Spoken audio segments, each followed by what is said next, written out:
Hi guys! Magandang gabi! Welcome back po dito sa Gandara SRU channel for Showbiz Update.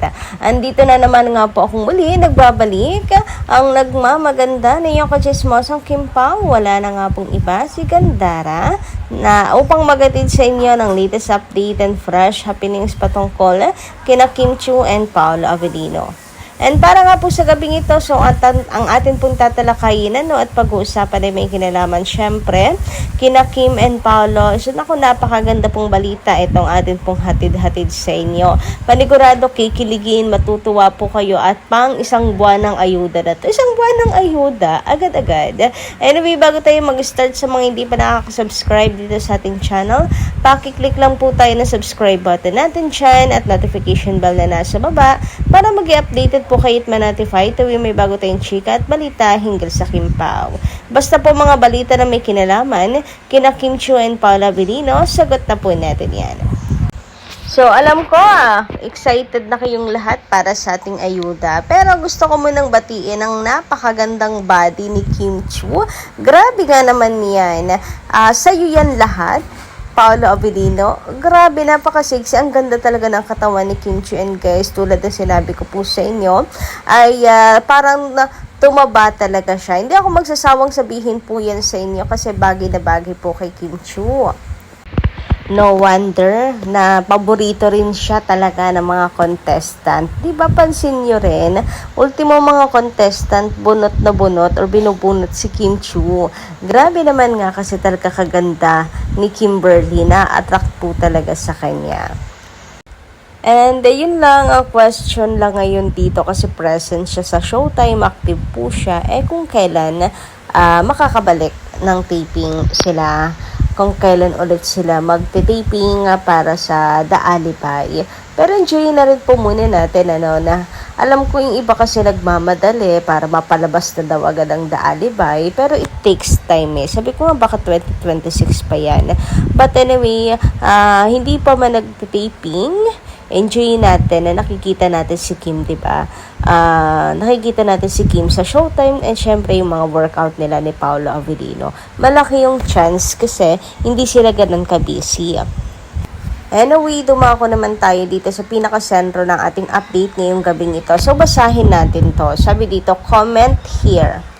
I am a silent fan of Kim and Paolo. Mas gusto ko protektahan ang privacy nila bilang respects at paggalang ko sa kanila. But for now, just wanna share this. Paolo is a simple guy. Simple lang din house niya. Kalapit ko lang ang place niya.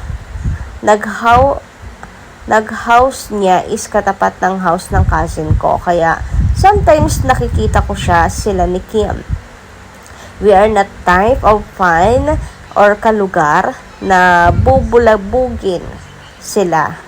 After jogging nila kanina, kasama niya si Kim sa bahay niya. Tahimik ang buhay niya dito kaya di ko pwedeng sabihin saan ang exact siya nakatira. KP family, just be happy for them. What you see is what you get, ika nga. Grabe guys! Sabay-sabay tayo mag-O to the N to the G sa mga chika niyan. Pero hanga ako dito. Talagang walang pag-isplok ng pictures and for the privacy ng Kim Pao. Alam nyo kahit kwento lang yan, grabe yung kilig ko. Ibig sabihin, si Kimi, dinala ni Paolo Avellino sa bahay niya. Nasa bahay ni Paolo Avellino si Kim. And alam niyo bakit kinikilig ako? Hindi dahil ko ano-ano man pang mga green mind na nasa isip natin. Pero dahil yun sa patunay na talagang merong sila. Kasi hindi aabot sa ganyan kung walang sila. Grabe, di ba? So, walang ganyan kung walang relasyon. Walang ganyan kung walang Kim Pao in real life. Walang ganyan kung alam niyo naman si Kim Chiu, diba? Yung paninindigan ni Kim Chiu, etc. So, dalagang Filipina yan, pagdating sa ganyan. Kaya, I don't think pupunta rin si Kimi sa bahay ni Pao nang wala po sila. So, alam ko na, uunahan ko na mga bashers. Ano ba kayo? Dumaan din kayo sa ganyan, ha? And, hindi na po sila mga bata. Hindi ko naman inaanuhan ng green mind. Hindi ko naman inaanuhan ng berdeng pag-iisip si Kim kasi I know her. Pero, marami kasing pwedeng gawin. Pwedeng pinakilala, pwedeng routine na doon magla-lunch kasi after po ng jogging, di ba, ang aga nun, mainit. Pwedeng doon ang lunch, pwedeng meron lang kinuha si Paolo doon, tapos diretso somewhere sila, etc. Ganyan. Marami. Pero, ang point here is magkasama silang dalawa. And tahimik yung buhay nila Kim and Paolo daw. So, hindi na para guluhin sila, kundi magbigay lang ng ayuda sa mga fans. And it's enough. Ako ay sapat na iyon. Hindi na kinakailangan humingi ng kung ano pa man dahil privacy ng Kim Pao pa rin po ang napaka-importante. So, gantuhan na lang tayo. Chikahan na lamang. And it's O to the M to the G talaga, bonggang kilig. Grabe naman, Team Panatag! Ayan, taas kami ng mga Team Panatag dyan. Are you happy? Because I am so happy. Grabe naman talaga yung ayuda na yan. Nababaliw na naman ako. Kwento lang yan, pero pinababaliw ako mga guys. Grabe mga kakimpaw. Paano pa kaya? Ha, diba? Pero wag na nating anahin. Diyan na lang tayo. Ano ba itong ginagawa niyo sa akin, Kim Pao? Napabaliw na naman talaga ang gandara na ito. Sus, kapasensya na kayo guys, ha? Ganito talaga, legit. Yung kilig ko, wala talagang pagsidlan na maipasa at mai-bluetooth ko sa inyo yung aking kilig dahil talaga namang it's giving. Kim Pao is giving. Talaga namang tear giving, kilig, and matchek. Kakaloka! Anyway, sabi dito ni Horizon, Kim and Kyler Fine. Ayan, shoutout po sa inyo. Magandang gabi. Parang ngayon ko lang ulit nabasa yung comment nyo. Nagtampo ba kayo sa akin dahil dun sa binasa kong last comment nyo? Wala yun na.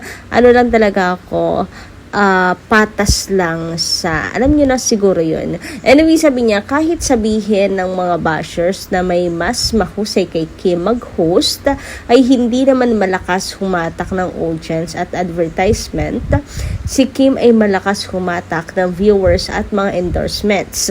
Mahusay si Kim mag-host at iyon ay ipinakita niya noong solo niyang main host ng Dream Maker hanggang finale. Nako, yan na nga.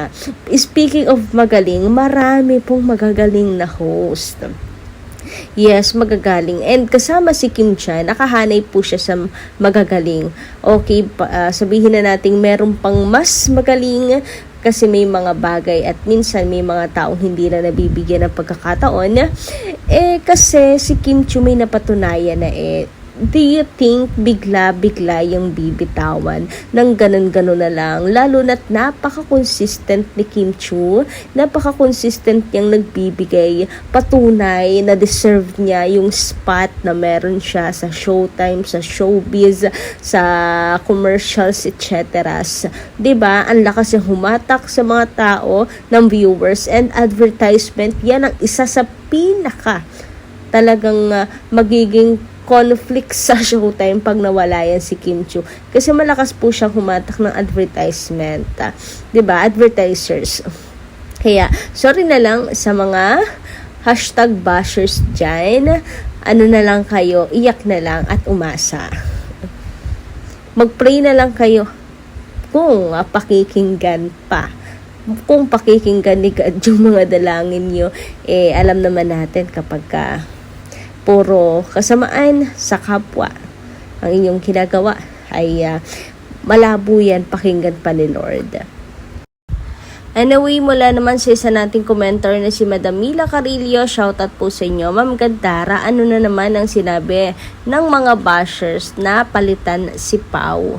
kay Kim. Diyan sila nagkakamali. Kasi si Pao matagal nang pinapangarap ni Pao na makapartner si Kim. Hindi nila makikita na malakas ang kasikatan ng Kim Pao. Biglang nag-boom ang chemistry ng Kim Pao. Kaya tigilan nyo na. Ang Kim Pao, hindi nyo kaya ibagsak ang aming idol. Kung wala kayong magawa, ipikit nyo na lamang ang mga mata nyo. Mga bashers, masaya kami sa aming Kim Pao partner. Huwag nyo nang idikit pang idol nyo sa aming superstar na Kim Pao. Kami, todo support lang kami hanggang dulo. Kim Pao sapat na sa amin. Makita na masaya ang Kim Pao. Si Lord ang may alam kung paano sumikat ang aming Kim Pao partner. Sila ang the best habang buhay, number 1, priority ng mga fans, solid senior, laging tapat, tiwala at respeto. Good luck and success, Kim Pao. So kayo guys, ano inyong masasay patungkol dito sa ating naging update? Pa-comment lang po dyan sa baba. Hanggang dito lang muna ang ating chikas. Kita-kitsa lang po tayo sa mga susunod ko pang magiging update. Marami pong salamat.